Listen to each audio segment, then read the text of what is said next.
Hello everyone, my name is Udisha and welcome back to my channel Unreal Study. Today we are starting Unit 1, The Consonants of English. This unit is from Block 2, Sounds of English in the book BEGG 172, Language and Linguistics. I have already covered Block 1, so if you have not watched that yet, the playlist link is in the description below and also at the end of this video. So do check it out. If you find this video helpful, please give it a like, share and subscribe to my channel. So without any further delay, let's get started with the block introduction. Block 2 का title है sounds of English. हम जो humans हैं, हम animals से इसलिए अलग हैं क्योंकि हमने कम्युनिकेशन के लिए एक बहुत ही कॉम्प्लेक्स सिस्टम डेवलप किया है। ह्यूमन कम्युनिकेशन जनरली दो टाइप्स का होता है। सबसे पहले ओरल यानी कि सुनना और विजुअल यानी कि देखना। बच्चे सबसे पहले तब सीखते हैं जब वो आसपास के लोगों के साउंड्स को सुनते हैं और उनको इमिटेट करते हैं, मतलब उनसे नकल करते हैं। रीडिंग राइटिंग ये जो प्रोसेस है ये बाद में आते हैं, सबसे पहले आता है साउंड्स को सुनना। इस ब्लॉक में हम इंग्लिश के साउंड सिस्टम को डिटेल में समझेंगे, जो 4 इंपॉर्टेंट यूनिट्स में डिवाइडेड है। सबसे पहले है द कॉन्सोनेंट्स ऑफ इंग्लिश, दूसरी यूनिट है the vowels of English, third unit है वर्ड स्ट्रेस इन इंग्लिश और फोर्थ यूनिट है stress and rhythm in connected speech. तो चलिए सबसे पहले बढ़ते हैं अपनी यूनिट 1 की तरफ, द कॉन्सोनेंट ऑफ इंग्लिश। तो चलिए देखते हैं इंट्रोडक्शन। इस यूनिट में हम इंग्लिश के कॉन्सोनेंट साउंड्स के बारे में पढ़ेंगे। पहले हमने इंग्लिश वर्ड को स्पेलिंग और मीनिंग के बेस पे समझा था, लेकिन अब हमारा फोकस होगा प्रोनाउंसिएशन पे, यानी वर्ड्स को कैसे प्रोनाउंस किया जाता है, कैसे बोला जाता है। बट ये इतना इम्पोर्टेंट क्यों है? देखिए, आप कहीं भी चले जाइए आज के टाइम में, अगर कोई जॉब के लिए अप्लाई कर रहा है या फिर कोई स्कूल भी जा रहा है, कॉलेज भी जा रहा है, तो हमने देखा है हर जगह पे इंग्लिश कितनी इंपॉर्टेंट है, लोग इंग्लिश में ही कम्युनिकेट करते हैं। तो आज के ग्लोबल वर्ल्ड में स्पोकन कम्युनिकेशन जो है वो काफ़ी ज़्यादा इंपॉर्टेंट हो गई है। और हमने ये भी देखा है कि इंग्लिश की जो स्पेलिंग्स होती है और जो प्रोनाउंसिएशन होती है, अक्सर वो आपस में मैच नहीं करते। मतलब काफ़ी वर्ड्स ऐसे स्पेलिंग और प्रोनाउंसिएशन दोनों की अलग-अलग है। अगर हम इसे एग्जाम्पल लें तो जैसे कि एक वर्ड है ऑनेस्ट। अब स्पेलिंग होती है HONEST, लेकिन हम इसे हॉनेस्ट जो है वो प्रोनाउंस नहीं करते, हम इसे प्रोनाउंस करते हैं ऑनेस्ट। राइट, तो एच जो है वो हो गया साइलेंट। तो क्या हुआ, स्पेलिंग और प्रोनाउंसिएशन में डिफरेंस है ना। तो यही वजह है कि स्पोकन इंग्लिश इतनी ज़्यादा इम्पोर्टेंट है। एक और एग्जांपल देखें, अगर हम बात करें हमारे नंबर 2 की, तो हम ये देखेंगे कि इंग्लिश में, जर्मन में, फ्रेंच में, तीनों में ही रोमन अल्फ़ाबेट्स ही यूज़ हो रहे हैं, मतलब ABC, ये तीनों जगह पे यही यूज़ हो रहे हैं। लेकिन इनको जो लिखने का तरीका है, राइटिंग का जो तरीका है, वो इंग्लिश में भी अलग है, जर्मन में भी अलग है, फ्रेंच में भी अलग है और प्रोनाउंस करने का तरीका भी तीनों में अलग है। हो तो यूज़ रोमन अल्फ़ाबेट ही रहा है, लेकिन राइटिंग की जब बात आती है तो वहाँ पे भी अलग हो जाता है और जब प्रोनाउंसिएशन की बात आती है तो वहाँ पे भी हम देखेंगे कि टू जो है वो डिफरेंट डिफरेंट तरीके से प्रोनाउंस किया जा रहा है। तो यहाँ पे हम यही देख रहे हैं कि सेम सिंबल या फिर सेम नंबर है, लेकिन रिटन और प्रोनाउंसिएशन के टाइम पे दोनों जो है वो चेंज हो जाते हैं डिपेंडिंग ऑन द लैंग्वेज। वैसे ही इंग्लिश, फ्रेंच और खसी जैसी लैंग्वेजेस में रोमन स्क्रिप्ट यूज होती है, लेकिन इनकी जो साउंड्स है वो काफी डिफरेंट होती है। इंग्लिश में कंफ्यूजन और भी ज्यादा होती है क्योंकि स्पेलिंग और जो बोलने का तरीका है, प्रोनाउंस करने का तरीका है वर्ड्स को, वो हमेशा सेम नहीं होता। इसे एग्जाम्पल से समझते हैं। जैसे कि वर्ड है कैप्स, हट्स, स्टिक्स। तो इसमें क्या हो रहा है, आपको प्लूरल एस की साउंड जो है वो दिखेगी। कैप्स, हट्स, स्टिक्स, एस की साउंड जो है इसमें आ रही है।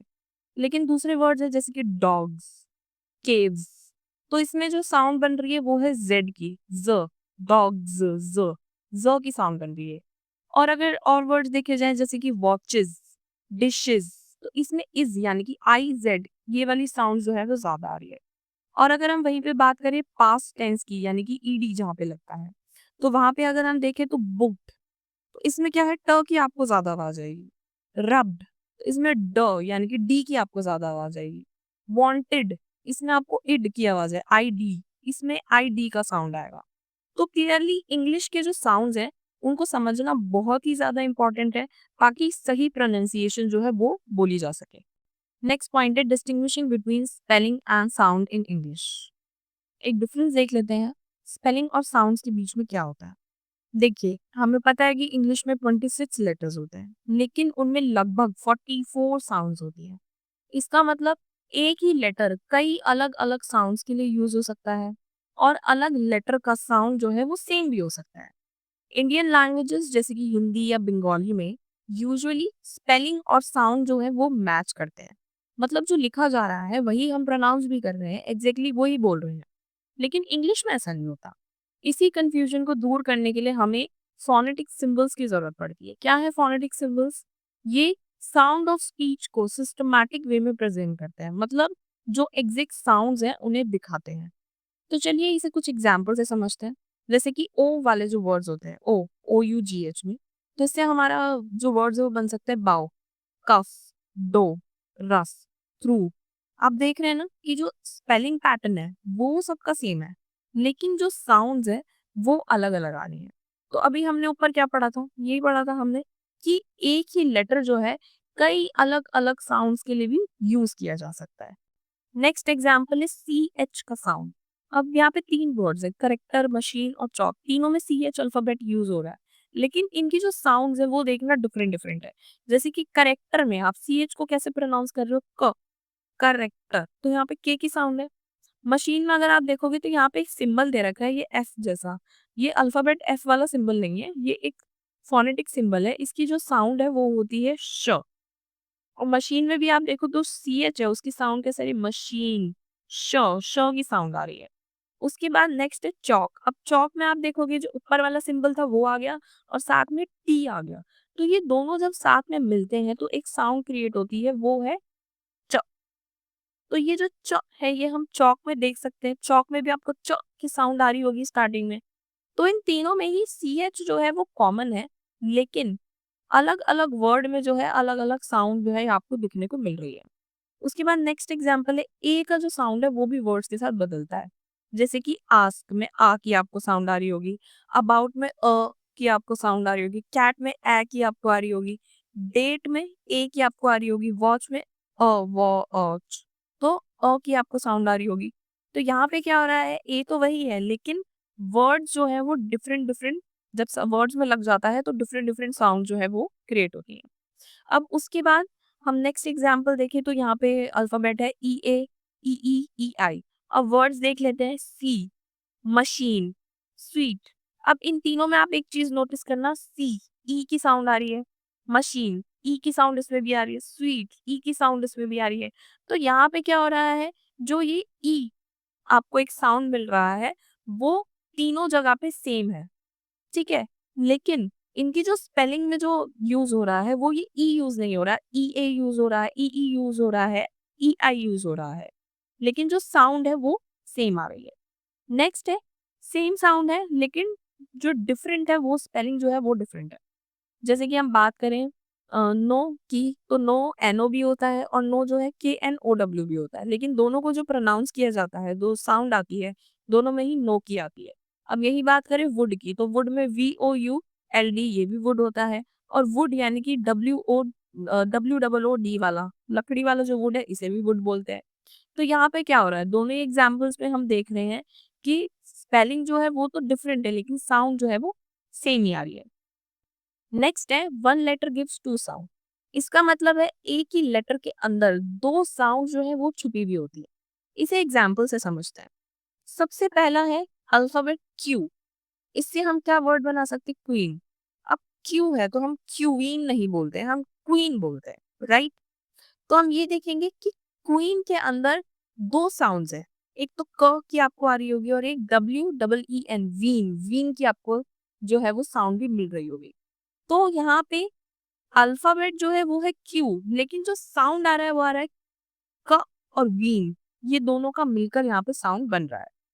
सेकंड एग्जाम्पल देखें तो हम देखें एक्स, अल्फाबेट एक्स का, तो इससे एक वर्ड बना एक्सरसाइज।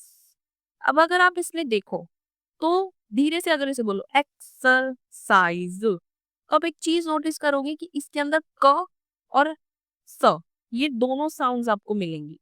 के और स, के एस, ये दोनों मिलकर एक्सर एक्सरसाइज जो है यहाँ पे ये दोनों साउंड्स मिलकर बनता है।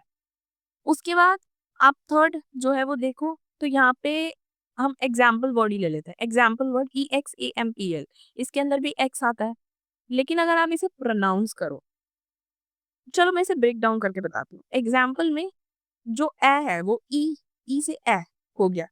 अब इधर आ गया एम्पल, तो एम्पल AMPLE भी इधर है। लेकिन अगर हम बात करें बीच के एक्स की, तो ये दो तरीके की साउंड दे रहा है, एक जी की और एक जेड की। एग्जाम्पल, ए के लिए तो ई है, एम्पल के लिए भी पीछे की स्पेलिंग पूरी पड़ी हुई है AMPL, लेकिन जो बीच में एग्ज, ग और ज का जो साउंड दे रहा है वो किससे आ रहा है, वो सिर्फ एक्स से, अल्फाबेट एक्स में ही ये दोनों साउंड जो है वो छुपे हुए हैं। तो कंक्लूजन ये है कि एक्स जो है वो कभी के और स की तरह भी बोला जाता है, और जी और जेड की तरह भी हम बोल सकते हैं डिपेंडिंग ऑन द वर्ड। इसलिए हम कह रहे हैं कि इंग्लिश स्पेलिंग जो है वो हमेशा प्रोनाउंसिएशन नहीं बताती, इसीलिए फोनेटिक सिंबल्स जो है वो इम्पोर्टेंट होते हैं, क्योंकि आप स्पेलिंग से उसकी प्रोनाउंसिएशन का अंदाजा नहीं लगा सकते। इसीलिए आपको फोनेटिक सिंबल्स, एक प्रॉपर तरीके का जो स्ट्रक्चर है वो प्रोवाइड किया जाता है। सो हमारा नेक्स्ट पॉइंट है the consonants of English. English language में 24 कॉन्सोनेंट साउंड्स होते हैं। हर साउंड का एक फोनेटिक सिंबल होता है।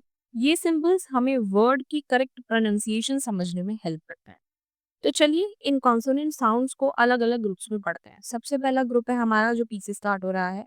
इस ग्रुप में अगर आप देखें तो ये मोस्टली वो साउंड्स हैं जो हम बोलते वक्त क्लियरली फील करते हैं, और इनमें से कुछ लेटर्स जो हैं वो ऐसे हैं जो स्पेलिंग में वैसे ही होते हैं जैसे कि उनका साउंड, मतलब स्पेलिंग और साउंड जो है दोनों मैच करता है। तो अगर हम इसे एग्जाम्पल देखें, जैसे कि पी है तो प की साउंड है इधर, तो पेन, ओपन, कैप। डी है ब, बीड, रबर, नॉब। उसके बाद है टी है तो ट, टी, बटर और रिसिप्ट। नेक्स्ट है डी, इसमें ड की साउंड तो डक, लेडर, कॉल्ड। के, क, कीज, पॉकेट, स्टमक। जी, ग, गोल, बेगर, गोस्ट। अब ये जो टी के साथ सिंबल है, ये भी हमने पीछे एग्जाम्पल में भी पढ़ा था, चौक वाले एग्जाम्पल में इसकी जो साउंड होती है च। तो यहाँ पे भी चिन, क्वेश्चन, कैच। अब ये जो लास्ट वाला है डी के साथ जो सिंबल बना है, ये थ्री नहीं है, ये सिंबल है फोनेटिक सिंबल। तो ये जब आपस में दोनों मिक्स होते हैं, मिलते हैं, तो ये एक साउंड प्रोड्यूस करते हैं। जैसे कि आप एग्जाम्पल से समझिए, जैसे कि जज, तो इसमें ज की जो आवाज है, एज, इसमें जो ज की आवाज है। यहाँ पे भी अगर आप एग्जाम्पल देखें तो जॉय, जॉय में ज की आवाज है। बजट, बजट में भी ज आ रहा है, और करेज में भी करेज, ज। तो ये जो दोनों सिंबल्स हैं ये मिलके ज का जो साउंड है वो क्रिएट करते हैं। अब जैसे कि पी है, बी है, टी है, डी है, के और जी है, ये साउंड जो है वो स्पेलिंग से भी मिलते जुलते हैं। मतलब आप देखोगे तो स्पेलिंग जब हम प्रोनाउंस कर रहे हैं और जब इसको अलग से भी इनके साउंड्स प्रोनाउंस कर, दोनों मिलकर सेम ही जो है हमें बता रहे हैं कि हाँ स्पेलिंग में भी वही है और प्रोनाउंसिएशन में भी वही हो रहा है। लेकिन जैसे कि लास्ट के दो सिंबल्स हैं जिसमें हम देख रहे हैं कि च की साउंड आ रही है, या फिर हम देख रहे हैं ज की साउंड आ रही है। ये जो सिंबल्स हैं ये थोड़े नए हैं, और इन्हें सही प्रोनाउंस करने के लिए थोड़ी प्रैक्टिस की जरूरत होती है। नेक्स्ट कॉन्सोनेंट ग्रुप देखते हैं एच से लेके एच तक। ये वाले जो साउंड्स हैं ये थोड़े से ट्रिकी होते हैं, स्पेशली अगर आप देखेंगे तो थर्ड वाला, फोर्थ वाला और सेकंड लास्ट और थर्ड लास्ट भी आप देखेंगे, ये आपको थोड़े ट्रिकी लगेंगे। क्यों? क्योंकि ये इंडियन लैंग्वेजेस में कॉमन नहीं होते। तो चलिए इन्हें एग्जाम्पल से समझते हैं। सबसे पहले है एफ, फॉल, स्टाफ, सरफेस। उसके बाद है वी, व, वॉइस, डाइव, सिबिल, व की साउंड है। उसके बाद जो थर्ड है, इसकी जो साउंड होती है ये होती है थ, थिंक, ऑथर। फिफ्थ, थ की साउंड आएगी। फोर्थ में इसकी जो साउंड होती है द, बी, गेदर, ब्रीद। तो द साउंड जो है वो आती है। इसके बाद है एस से स, सी, असाइन, ब्रास। स की आवाज इसमें से आ रही है। नेक्स्ट है जेड, यानी कि ज की आवाज, जू, ओजोन, नॉइस। इसमें भी आप देखेंगे तो एस ही है, लेकिन लास्ट में आप देखेंगे तो ज की आती है, नॉइस। ठीक है। उसके बाद नेक्स्ट जो है ये हमने पढ़ा था मशीन वाले एग्जाम्पल में, जब मैंने आपको इसकी साउंड बताई थी श। तो यहाँ पे भी क्या है, शी, श्योर, वॉश। तो श की जो साउंड है वो आ रही है। इसके बाद ये जो थ्री जैसा सिंबल बना हुआ है, ये हमने अभी पीछे पढ़ा था कि जब ये डी के साथ मिलता है तो इसकी जो साउंड होती है वो हमने क्या पढ़ी थी, ज। यहाँ पे इसकी जो साउंड है ये जब सिंगल है, किसी के साथ और नहीं, किसी और साउंड के साथ नहीं ब्लेंड हो रहा है, तो इसकी जो साउंड है वो है ज। विजन, गराज, लेजर, ज साउंड जो है वो इसकी है। उसके बाद एच यानी कि ह, हैट, परहैप्स, होल। तो यहाँ पे क्या है, ह की जो है साउंड आ रही है। उसके बाद बात करते हैं कॉन्सोनेंट एफ और वी की। एफ में अगर आप देखोगे तो कोई भी थ्रोट वाइब्रेशन यानी कि आपके थ्रोट में कोई भी वाइब्रेशन नहीं होगी। जैसे कि आप बोल के देखो फोन, ग्राफ, कॉफी, इसमें आपके थ्रोट में कोई भी वाइब्रेशन नहीं हो रही। लेकिन आप वी को देखो बोल के, वी में अगर वी के साथ जो वर्ड्स हैं उसमें आपके थ्रोट वाइब्रेशन होगी, जैसे कि वास, लव, वीजा, इसमें आपके थ्रोट में वाइब्रेशन हो रही है। तो आप क्या करें, अपने जो हैंड्स है अपने थ्रोट पे रखें, अपने गले पे रखें और फाइन और वाइन वर्ड को बोल के देखिए। फाइन, फाइन में आपको वाइब्रेशन नहीं मिलेगा, और वाइन, वाइन में आपको हल्का वाइब्रेशन मिलेगा अपने थ्रोट में। तो इससे आपको डिफरेंस समझ में आएगा दोनों साउंड्स के बीच का। अब नेक्स्ट देख लेते हैं, हमने ये दोनों सिंबल्स अभी पीछे देखे थे। तो जो पहला है ये थ और जो दूसरा है द, ये इन दोनों साउंड्स को जो है वो रिप्रेजेंट करता है। तो ये साउंड्स इंग्लिश में बहुत ही कॉमन है, लेकिन हमारे जो हिंदी स्पीकर हैं, हमारे जो इंडियन स्टूडेंट्स हैं, उन्हें ये कंफ्यूज करते हैं। तो अगर हम पहले साउंड की बात करें तो जैसे कि थिन है, बात है, टीथ है, ये सॉफ्ट टीएच साउंड जो है बिना थ्रोट की वाइब्रेशन के यहाँ पे हो रही है। ये एक सॉफ्ट टीएच साउंड है। लेकिन अगर हम सेकंड की बात करें तो इसमें हम देखें this, there, father, the key जो साउंड आ रही है, ये एक वॉइस्ड टीएच साउंड है, जो कि आपके थ्रोट में हल्का हल्का इसको बोलने में वाइब्रेशन फील होता है। तो जो इंडियन स्पीकर्स हैं वो यूजुअली इन्हें हिंदी में द और ध यानी कि टी एच और डी एच ऐसे बोलते हैं। लेकिन अगर आप अपनी इंग्लिश प्रोनाउंसिएशन इंप्रूव करना चाहते हैं तो ओरिजिनल साउंड प्रैक्टिस करना बहुत इंपॉर्टेंट होता है। उसके बाद बात करें कॉन्सोनेंट एस और जेड की, यानी कि एस से सॉफ्ट साउंड, नो वाइब्रेशन, जैसे कि सिड, फॉक्स, राइस, इसमें क्या है, ये बहुत ही सॉफ्ट साउंड है, इनमें कोई वाइब्रेशन नहीं हो रही है आपके थ्रोट में। लेकिन अगर आप जेड की बात करो, ज की, तो ये बहुत ही वॉइस्ड साउंड आती है, इसमें से वाइब्रेशन फील होती है आपके थ्रोट में, जैसे कि जू, बज, डीड्स। तो इसमें क्या हो रहा है, ज यानी ज साउंड जो है वो बहुत आ रही है और आपके थ्रोट में भी वाइब्रेशन फील हो रही है। तो अगर हम इसे अगर प्रैक्टिस करें दोनों साउंड्स में कंपेयर करके, तो जैसे कि सिप, दिप, बस, बज, पीस, प्लीज। तो इधर क्या हो रहा है, ये प्लेयर्स आपको वाइब्रेशन का जो डिफरेंस है वो समझाने में हेल्प कर रहे हैं। नेक्स्ट कॉन्सोनेंट्स के बारे में देख लेते हैं। ये दोनों अभी हमने पढ़े थे। जो सबसे पहला है, इसमें श की साउंड आती है, ठीक है, जैसे कि शी, क्रैश, प्रेशर, मशीन, ये एस एच जैसे सॉफ्ट साउंड जो होते हैं वो यहाँ आते हैं। और जो दूसरा है, इसमें क्या होता है, ज जैसी साउंड आती है, जैसे कि प्लेजर, मिराज, गराज और विजन, अभी हमने पढ़ा था पहले। और ये जो साउंड है ये इंडियन लैंग्वेजेस में नहीं होता, और यूजुअली हम इन साउंड्स को देखेंगे या तो वर्ड के मिडिल में या फिर एंड में, ये बिगिनिंग में नहीं होते हैं। तो अगर हम एग्जाम्पल के तौर पे एक और देखें तो जैसे कि प्लेजर, प्लेजर, तो इसमें क्या है, जो आपका ये ज वाला साउंड हो रहा है उसके साथ ई आर और लग गया है। ये साउंड जो है वो इंग्लिश के क्लासी एक्सेंट का एक पार्ट होता है।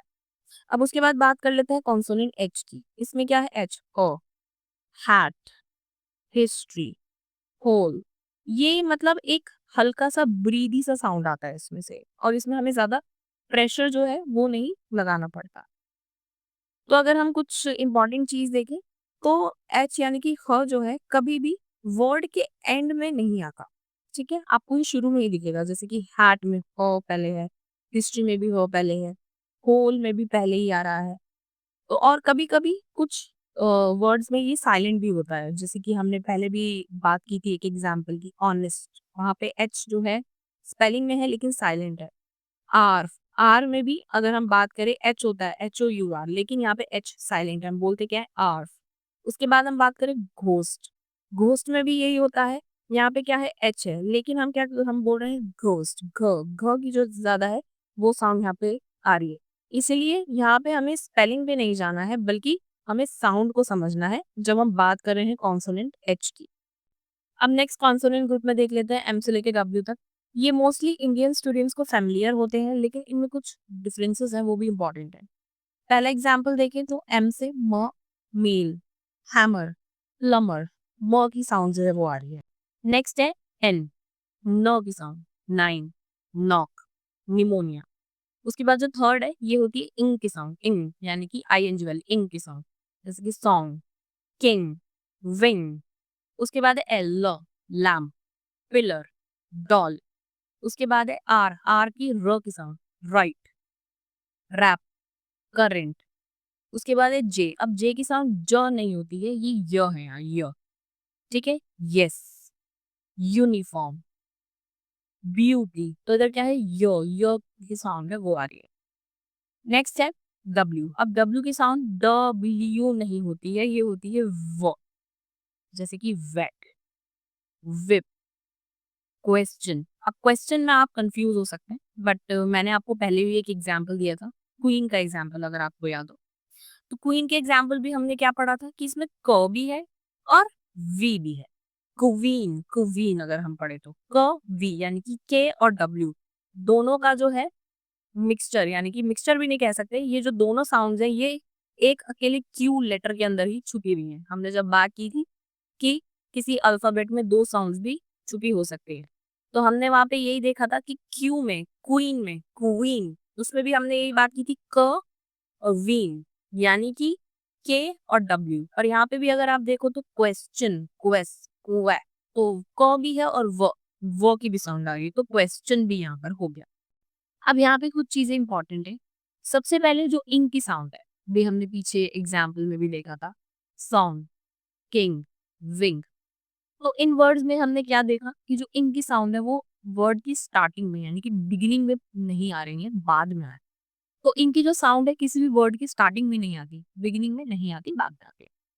अब दूसरी चीज है, दो वर्ड है यहाँ पे, सिंगर और फिंगर। अब इनमें डिफरेंस क्या है? अगर आप सिमिलैरिटी देखें तो आपको इन की साउंड तो यहाँ पे पता लग रही होगी, दोनों में ही है, सिंगर में भी और फिंगर में। लेकिन एक छोटा सा डिफरेंस है, और वो डिफरेंस क्या है?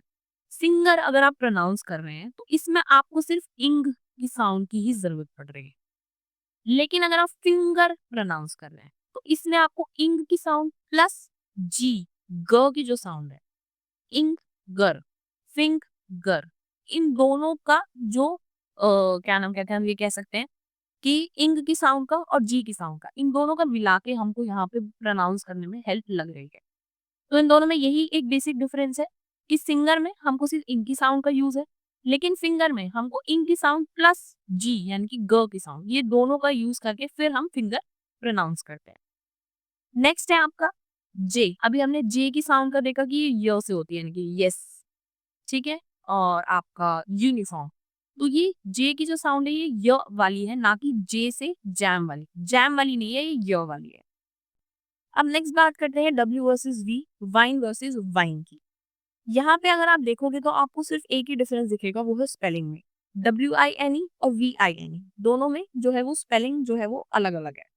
लेकिन अगर आप इसका प्रोनाउंसिएशन देखो तो ये आपको अलग नहीं लगेंगे। यहाँ दो अलग साउंड्स हैं जो कि हम जैसे हिंदी स्पीकर्स हैं हमें सेम लग सकते हैं, लेकिन इंग्लिश में यहाँ पे एक डिफरेंस है और वो बहुत इंपॉर्टेंट है। तो चलिए इसे समझते हैं।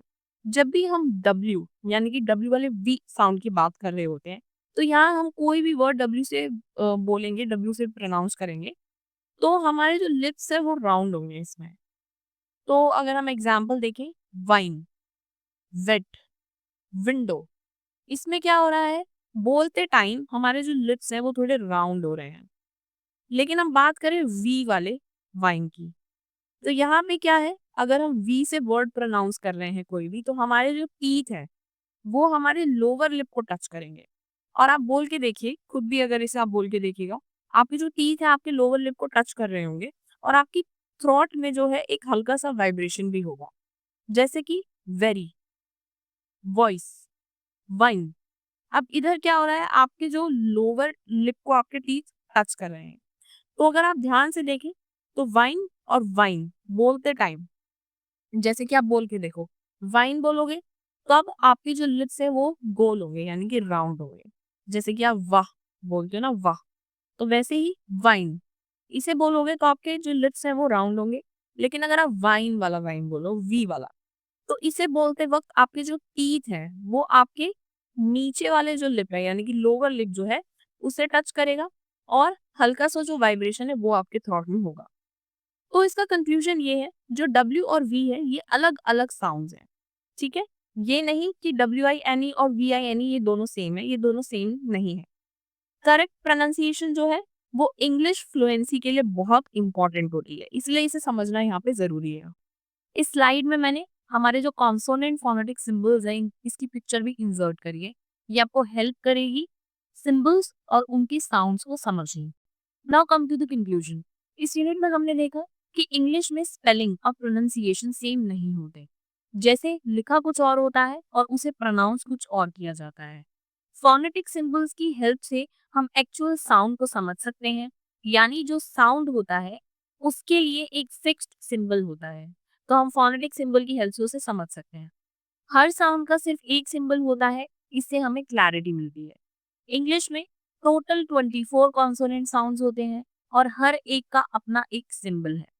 अब आप इन साउंड्स को आइडेंटिफाई कर सकते हो और लिख भी सकते हो फोनेटिक सिंबल्स के through. So that's all for today's video. I have now completed Unit 1, the consonants of English from Block 2 of the book BEGG 172, Language and Linguistics. If you have not watched Block 1 of this book yet, the playlist link is in the description below and also at the end of this video, so do check it out. I have shared the PDF notes of this unit on my Telegram channel. You will find the link in the description below. And if you found this video helpful, please give it a like, share, and subscribe to my channel. And don't forget to hit the bell icon so you never miss any update. Your support truly motivates me and encourages me to keep working hard for you. I'll see you in the next video with another interesting topic. Till then, stay tuned, keep learning, and keep growing. Thanks for watching. Bye bye.